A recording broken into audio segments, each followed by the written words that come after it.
அனைவருக்கும் வணக்கம். நம்ம டெய்லியும் prelims and mains point of வியூல கரண்ட் அஃபேர்ஸ் ஆர்டிகல்ஸ் பார்க்குறோம். இன்னைக்கு என்ன ஆர்டிகல் இருக்கு அப்படின்னா, மகளிர் தினம் இல்லையா, இன்டர்நேஷனல் விமன்ஸ் டே இன்னைக்கு செலிப்ரேட் பண்றோம். இந்த வருஷத்துக்கான தீம் என்ன அப்படின்னு பாத்தீங்கன்னா, accelerate action towards gender equality அப்படிங்கிறது தான். சரிங்களா? ஸோ இன்டர்நேஷனல் விமன்ஸ் டே வருஷம் வருஷம் செலிப்ரேட் பண்றோம். வாட் இஸ் த பேக்ரவுண்ட், பின்னணி என்ன அப்படிங்கிறதா இந்த ஆர்டிகல்ல நம்ம பார்க்க போறோம். சரிங்களா? ஸோ பின்னணி அப்படிங்கிறது பார்த்தோம்னா, நமக்கு தொழிலாளர்களின் போராட்டமாக, பெண் தொழிலாளர்களின் போராட்டமாக சின்னதா ஆரம்பிச்ச ஒரு விஷயம் தான் இப்போ இன்டர்நேஷனல் லெவல்ல இன்டர்நேஷனல் விமன்ஸ் டேவா நமக்கு வந்து நிக்குது. சரிங்களா? யாரு முக்கியமான பங்காற்றி இருக்காங்க, எந்த மாதிரியான நாடுகள்ல வந்து இந்த போராட்டங்கள் நடந்துச்சு, அந்த ஒரு பின்னணியை தான் இங்க பார்க்க போறோம். 1820ஆம் ஆண்டு முதல் போராட்டம், பெண்களால ஏற்படுத்தப்பட்ட முதல் போராட்டம் அப்படிங்கிறது தையல் பெண் தொழிலாளர்களால ஏற்படுத்தப்பட்ட ஒரு போராட்டம். அங்க இருக்கக்கூடிய டெய்லர்ஸ் இருப்பாங்க இல்லையா, விமன் டெய்லர்ஸ்லாம் ஒரு போராட்டம் பண்றாங்க. அதற்கு அப்புறமா பார்த்தோம்னா 1844ஆம் ஆண்டு கம்யூனிச உலக கூட்டத்தில் ஜவுளி ஆலையில் பணியாற்றும் பெண்களுக்கான போராட்டம் நடைபெற்றது அப்படிங்கறது கொடுத்திருக்காங்க. சோ இனிஷியலா பார்த்தோம்னா 1820களில் ஒரு போராட்டம், மிகப்பெரிய போராட்டம். அடுத்தது 1844ல ஒரு போராட்டம் என்ன காரணங்களால நடக்குது அப்படின்னு பாத்தீங்கன்னா, பெண் தொழிலாளர்களுக்கு சரியான சம்பளம் இல்லாம இருக்கிறது, 10 மணி நேரத்துக்கும் மேற்பட்ட வேலை நேரம் அப்படிங்கிறது, தொழிற்சாலைகள்ல பார்த்தோம்னா பெண்கள் சந்திக்கக்கூடிய பிரச்சனைகள், இதெல்லாம் குறித்து தான் அந்த போராட்டங்கள் அப்படிங்கிறது நடக்க ஆரம்பிக்குது. அடுத்ததா தான் நமக்கு கிளாரா ஜெட்கின் அப்படிங்கிற இந்த பெண்மணியோடைய அறிமுகம் அப்படிங்கிறது இந்த பெண்களின் போராட்டத்துக்குள்ள வர ஆரம்பிக்குது. சரிங்களா?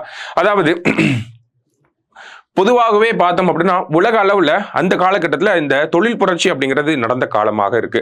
அதனால என்ன ஏற்படுது அப்படின்னு பார்த்தோம்னா, அதிக அளவுல பெண்கள் வந்து வேலைக்கு அமர்த்தப்படுறாங்க. ஏன் பெண்களை அதிக அளவுல வேலைக்கு அமர்த்தணும் அப்படின்னா, குறைந்த சம்பளம் கொடுத்தா போதும், அதிக நேரம் அவங்களால வேலை செய்ய முடியும். அதே மாதிரி பார்த்தோம்னா நமக்கு எஃபிஷியன்சி அப்படிங்கிறதுமே அதிகமா இருக்கு. அதனால பெண்கள் அப்படிங்கிறவங்க அதிகமா இந்த வேலைகள்ல அமர்த்தப்படுறாங்க. சோ ஜெர்மானிய தொழிற்சங்க தலைவரும் சோசியலிச ஜனநாயக கட்சியின் முக்கிய தலைவருமான கிளாரா ஜெட்கின் பெண் தொழிலாளர்கள் சந்திக்கும் பிரச்சனைகள் குறித்து 1889ஆம் ஆண்டு ஜூலை 14ஆம் தேதி நடைபெற்ற இரண்டாம் கம்யூனிச உலக கூட்டத்தில் விரிவாக விளக்கி பேசினார் அப்படின்னு சொல்லி கொடுத்திருக்காங்க. சரிங்களா? சோ ஜெர்மனியுடைய இந்த கம்யூனிச தலைவராக இருக்கக்கூடிய கிளாரா ஜெட்கின் தான் ரொம்ப ஃபேமஸா, ரொம்ப காம்ப்ரிஹென்சிவா இந்த பெண்களுடைய பிரச்சனைகளை பத்தி பேச ஆரம்பிக்கிறாங்க. இந்த ஒரு ஸ்பீச்சை கேட்டு பாத்தீங்கன்னா, பெண் தொழிலாளர்கள் மட்டுமின்றி ஆண் தொழிலாளர்களுமே இவங்களோட போராட்டத்துக்காக ஈர்க்கப்படுறாங்க. சரிங்களா? அடுத்ததா பாத்தீங்க அப்படின்னா, நமக்கு கோப்பன்ஹேகன் மாநாடு அப்படிங்கிறது கொடுத்திருக்காங்க. 1908ஆம் ஆண்டு பார்த்தோம்னா, அமெரிக்காவோட சிகாகோ நகர்ல சோசியலிஸ்ட் கட்சியினுடைய மகளிர் போராட்டம் அப்படிங்கிறது மகளிர் தினமாக கொண்டாடப்படுது. அந்த இடத்துல 1908ல அமெரிக்கால ஒரு மகளிர் தினம் அப்படிங்கிறத கொண்டாடுறாங்க. அடுத்ததா பாத்தீங்க அப்படின்னா, இந்த கூட்டத்தில் பங்கேற்ற பெண்கள் எல்லாருமே பிப்ரவரி மாதத்தோடைய ஒரு ஞாயிற்றுக்கிழமைய ஆர்ப்பாட்டங்கள் நடத்துவதற்காகவே பிக்ஸ் பண்றாங்க. சரியா? அடுத்ததான் 1910ஆம் ஆண்டு டென்மார்க்கோட தலைநகரம் கோப்பன்ஹேகன் அப்படிங்கிற அந்த சிட்டியில பாத்தீங்க அப்படின்னா, பெண்களுடைய மாநாடு அப்படிங்கிறது நடக்குது. அந்த மாநாட்டுடைய தலைவராக யார் இருக்காங்க அப்படின்னு பார்த்தோம்னா, கிளாரா ஜெட்கின் தான் வந்து இருக்காங்க. இந்த மாநாட்டை பொறுத்த வரைக்கும் பார்த்தோம்னா 17 நாடுகளை சேர்ந்த 100க்கும் மேற்பட்ட பெண்கள் வந்து பிரதிநிதிகளா வந்து பங்கேற்கிறாங்க. சரிங்களா? இந்த மாநாட்டுல தான் முக்கியமா பாத்தீங்கன்னா, பெண் குழந்தைகளுடைய பாதுகாப்பு, பெண் தொழிலாளர்களுடைய பாதுகாப்பு, அவங்களுடைய வாக்குரிமை, இந்த மாதிரியான முக்கியமான அம்சங்களை பத்தி கிளாரா ஜெட்கின் பேசுறாங்க. பெண்களுக்கு வாக்குரிமை அப்படிங்கறத பத்தி பேசுற முதல் இடத்துல இங்கதான் பேச ஆரம்பிக்கிறாங்க. சரிங்களா? அதன் பிறகுதான் பார்த்தோம்னா 1917ஆம் ஆண்டு மார்ச் 8ஆம் தேதி ரஷ்யாவில் பெண் தொழிலாளர்கள் ஒரு மிகப்பெரிய போராட்டத்தில் ஈடுபடுறாங்க. ஏன் 1917 அப்படின்னா, 1914 18 வரைக்கும் 2ஆம் உலக போர் காலகட்டம். அப்ப ஆண்கள் எல்லாருமே, வீட்டில் இருக்கக்கூடிய ஆண்கள் எல்லாருமே வந்து ராணுவத்தில் போய் சேர்ந்திருப்பாங்க. பெண்கள் எல்லாருமே தொழிலாளர்களாக மாற்றப்பட்ட காலகட்டம் அது. இருந்தாலும் பார்த்தோம்னா அந்த காலகட்டத்தில் ஃபெமைன் அப்படிங்கிறதும் அதிகமா இருந்திருக்கும். ஃபெமைன்னு சொல்றதை விட பட்டினி அப்படிங்கிறது அதிகமா இருந்திருக்கும். ஓகேங்களா? எல்லாமே மக்கள் வீதிகளில் பார்த்தோம்னா ஒவ்வொரு வீட்டை சேர்ந்த பெண்மணி வந்து ரோட்ல வந்து லைன் கட்டி நிப்பாங்க. எதுக்காக அப்படின்னா, அரசாங்கம் கொடுக்கக்கூடிய அந்த ஒரு பிரெட்டை வாங்குறதுக்காக, அந்த ரொட்டி அப்படின்னு சொல்லுவாங்க, அதை வாங்குறதுக்காக அப்படியே லைன்ல நிப்பாங்க. ஓகேங்களா? சோ இந்த போராட்டம் அப்படிங்கிறது அறிவிக்கப்படுது. 1917ஆம் ஆண்டு மார்ச் 8ஆம் தேதி பெண்கள் எல்லாருமே அந்த சாலைகள்ல போராட்டக்காரர்களாக போற ஆரம்பிக்கிறப்ப, இந்த பிரெட் வாங்குறதுக்கு நின்றுட்டு இருந்த பெண்கள், ஆர்மியில இருந்து ரிட்டர்ன் ஆன ஆண்கள், அதுக்கப்புறமா ஆண் தொழிலாளர்கள் எல்லாருமே போராட்டத்துக்குள்ள வந்து ஒரு மிகப்பெரிய போராட்டமாக மாறுது. சரிங்களா? தொழிலாளர் போராட்டம் போராட்டமாக மாறுது. இதே காலகட்டத்தில் தான் நமக்கு விளாடிமிர் லெனின் அவர்கள் தலைமையில போல்செவிக் ரெவல்யூஷன் அப்படிங்கிறதுமே அங்கங்க நமக்கு நடந்துகிட்டே இருக்கு. சோ அந்த போராட்டம் இந்த போராட்டம் எல்லாம் ஒன்னா சேர்ந்து பெண் தொழிலாளர்களுக்கு அப்படிங்கிற ஒரு போராட்டமாகவே இந்த மார்ச் 8ஆம் தேதி மாற ஆரம்பிக்குது. சோ ரஷ்யாவில் பார்த்தோம்னா ரஷ்யாவுடைய ஆட்சி முறை சார் அப்படிங்கிற அந்த மன்னர்கள் தலைமையில ஆட்சியாக இருந்துச்சு.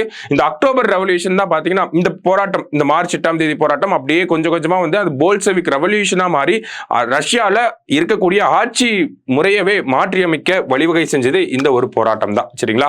சோ அந்த அளவுக்கு ரொம்ப தீவிரமாக நடைபெற்ற ஒரு போராட்டம். அந்த போராட்டத்தோட வெற்றியை நம்ம பறைசாற்றும் வகையில தான் மார்ச் 8ஆம் தேதியை நம்ம இன்டர்நேஷனல் விமென்ஸ் டே அப்படின்னு சொல்லி சொல்றோம். சரிங்களா? சோ இந்த விஷயத்த மார்ச் 8ஆம் தேதியை நம்ம இன்டர்நேஷனல் விமென்ஸ் டேவா அப்சர்வ் பண்ணணும்ன்றத ஃபர்ஸ்ட் யாரு முன்மொழிகிறாங்க அப்படின்னு பார்த்தா அதுவுமே கிளாரா ஜெட்கின் அப்படிங்கிற நபர் தான். சரிங்களா?